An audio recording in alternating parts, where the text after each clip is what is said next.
이복현 금융감독원장은 한국 증시 활성화 토론회를 마친 뒤 기자들 앞에 섰습니다. 이재용 삼성전자 회장의 항소심 무죄 선고와 관련해 검사 시절 이 회장을 수사하고 기소한 당사자로서 사과했습니다. 법원을 설득할 만큼 충분히 단단히 준비되어 있지 결과적으로 못했다는 점에서 이유 여러 불분하고 국민들께 사과드리겠습니다. 이 원장은 지난 2020년 서울중앙지검 경제범죄 형사부장으로서 외부 전문가로 구성된 검찰 수사심의위원회의 불기소 권고에도 불구하고 이 회장과 삼성 임원들을 기소한 바 있습니다. 대기업 수사를 주도한 검사가 무죄 판결에 공개 사과한 건 유례를 찾기 어렵습니다. 항소심 판결 이후 검찰 기소가 무리했다는 일각의 책임론을 의식한 걸로 보입니다. 이 원장은 공판 업무를 대신 수행한 후배 법조인들에게도 사과했습니다. 또 삼성이 재도약해 국민 경제에 기여할 수 있도록 기원하고 지원할 게 있으면 최대한 노력하겠다고도 말했습니다.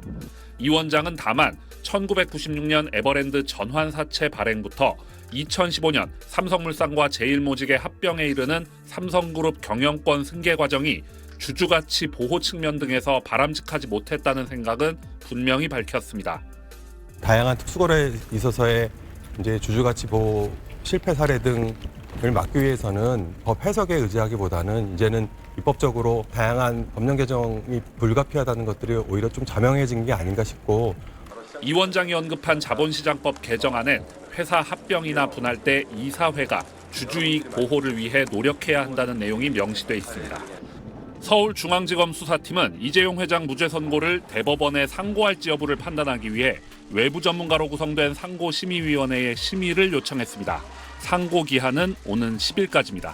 SBS 노동규입니다. 경영권 승계를 위한 삼성물산 제일모직 부당합병, 부정회계 관여 의혹 등에 대한 19개 혐의로 기소돼 지난해 2월 1심에서 무죄를 선고받았던 이재용 삼성전자 회장. 1년여 만에 열린 2심 선고에서도 이 회장에 대한 판결은 달라지지 않았습니다. 이 회장과 함께 재판을 받아온 최지성 전 삼성 미래전략실장 등 피고인 13명에 대한 무죄 판결도 유지됐습니다. 법정 안에서 선고 이후 옅은 미소를 보인 이 회장은 취재진 질문엔 말을 아꼈습니다. 3월 주총에 등기이사 복귀하십니까? 항소심 재판의 가장 큰 쟁점은 합병 당시 삼성바이오가 자회사였던 에피스를 관계사로 바꿔 회계 처리를 한 것이 문제 있다고 판단한 지난해 8월 서울행정법원 판결을 인정할 것인지 여부였습니다. 이에 대해 2심 재판부는 일부 피고인들의 문서 조작 등 부적절한 행위가 개입됐지만 회계 처리는 삼성바이오의 자회사 에피스에 대한 지배력 상실이란 경제적 실질에 부합하는 것이었다고 판단했습니다. 또 2014년 일부 회계 공시가 미흡한 사실은 인정되지만 고의가 존재했다고 증명할 수는 없다고 봤습니다. 법원은 또 검찰이 지난 2019년 삼성바이오 공장 바닥 등에서 확보해 핵심 증거로 제출한 18TB 분량의 백업 서버 등에 대해서도 위법하게 수집된 증거란 1심 판단을 유지하며 증거 능력을 인정하지 않았습니다. 검찰은 2심 공판 과정에서 2,300여 개 증거 목록을 새로 제출했지만 결과를 뒤집지 못했습니다. 민주노총은 이번 판결을 두고 재벌 대기업과 총수에 대해 법치를 포기한 것과 다름없다며 사법부 판단을 강력히 규탄한다고 비판했습니다. SBS 백운입니다.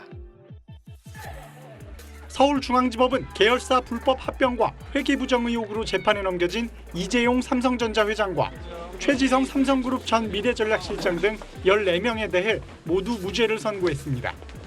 지난 2020년 9월 기소 이후 3년 5개월 만입니다. 당시 검찰은 삼성 경영권 승계 과정의 핵심인 이 회장의 삼성전자 지분 확보를 위해 제일모직과 삼성물산 합병이 추진됐다고 판단했습니다. 이 회장 측의 합병 비율을 유리하게 조정하는 과정에서 허위 정보 유포와 불법 로비 등 부정 행위가 이뤄졌고 주주에게 손해를 끼쳤다고 본 겁니다. 그러나 법원 판단은 달랐습니다. 재판부는 제일모직과 삼성물산 합병은 사업상 목적도 인정돼 경영권 승계 작업이라는 유일한 목적으로 이뤄졌다고 볼 수 없고 주주에게 손해를 끼쳤다는 증거도 부족하다고 밝혔습니다. 검찰이 불법 승계 계획으로 지목한 이른바 프로젝트 G 문건도 기업 지배구조 개선과 관련해 검토한 보고서일 뿐이라고 판단했습니다. 삼성 바이오로직스 분식회계 혐의도 무죄로 판단했습니다. 이 회장은 재판 전후로 아무런 말을 하지 않았지만 무죄가 선고되자 법정에서 미소를 보이기도 했습니다. 국민들께 하고 싶은 말씀 없으실까요? 서울중앙지검은 판결 직후 판결 내용을 면밀하게 분석한 뒤 항소 여부를 결정하겠다는 입장을 내놨습니다. SBS 강청원입니다. 수년간 치밀하게 준비한 프로젝트 주의 계획에 따라 삼성그룹 미래전략실 주도로 이재용 부회장 경영권 승계를 추진했다. 1년 9개월의 수사 끝에 검찰이 내린 결론입니다. 이 부회장과 함께 최지성, 장충기, 김종중 등 옛 삼성 미래전략실 핵심 인사를 포함 모두 11명이 기소됐습니다. 검찰은 객관적 증거가 충분해 수사심의위 불기소 권고에도 기소할 수밖에 없었다고 설명했습니다. 심도 있는 논의를 거친 결과 자본시장 질서를 교란한 사안의 중대성 등을 종합적으로 고려하여 검찰은 우선 이 부회장의 그룹 지배권 강화와 경영권 승계를 위해 삼성물산과 제일모직을 합병하는 과정에서 다양한 불법 행위가 있었다고 판단했습니다. 주주총회 과정에서 합병에 따라 발생하는 위험 정보는 축소 은폐하고 이 부회장 지분율이 높은 제일모직 가치를 높이기 위해 허위 호재성 정보를 발표했다는 겁니다. 또 제일모직 자사주를 집중 매입하는 등 다양한 시세 조종 행위도 있었다고 밝혔습니다. 검찰은 그 결과 삼성물산 기업 가치가 과소평가돼 주주들이 피해를 봤다며 배임죄를 새로 적용했습니다. 이번 수사의 출발점인 삼성바이오로직스의 분식 회계 의혹도 죄가 된다고 판단했습니다.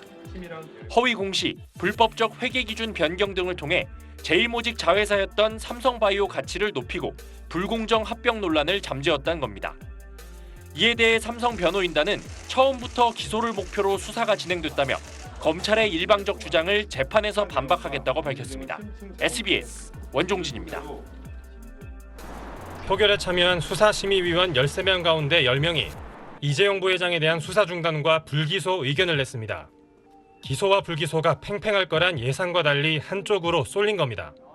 먼저 자본시장법 위반 혐의 입증이 쉽지 않을 거란 의견이 적지 않았고 코로나 등으로 경기 침체가 우려되는 상황에서 이재용 부회장이 경제에 미치는 영향이 크다는 점도 고려된 것으로 알려졌습니다.